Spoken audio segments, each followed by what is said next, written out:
Saya memilih Cakit kerana saya dapati jalan itu bernyawa. Ya betul ke nak buat dekat Cakit ni? Idea tersebut adalah satu out of this world lah. Permohonan you memang gila lah. Nobody in the country has ever done anything like this.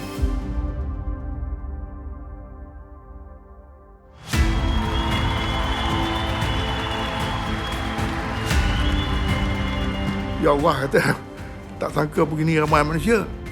Susah saya nak gambarkan tapi lautan manusia lah.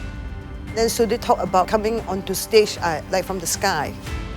Negara memerlukan sesuatu yang menggembirakan tetapi yang boleh menyatukan atau boleh membawa pelbagai kaum.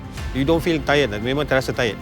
Seluruh penonton yang ada pada malam tu menyanyi sama dengan dia. Satu Kuala Lumpur macam datang untuk tengok dia. People were sampai Maju Junction. Saya tak payah peta, saya boleh bayangkan mana jalan nak tutup dan sebagainya. Apa masalah yang akan timbul saya dah boleh rangkakan. Dia punya masalah-masalah dia tu bukan normal. Setiap kali buka mulut dia tolonglah. Tolonglah Tuhan, tolonglah Tuhan. Saya terpaksa galas tanggungjawab yang memang berat. Memang tak ada Seniman, tak akan ada. He was who he was, a superstar. Ini satu sejarah yang hebat ni.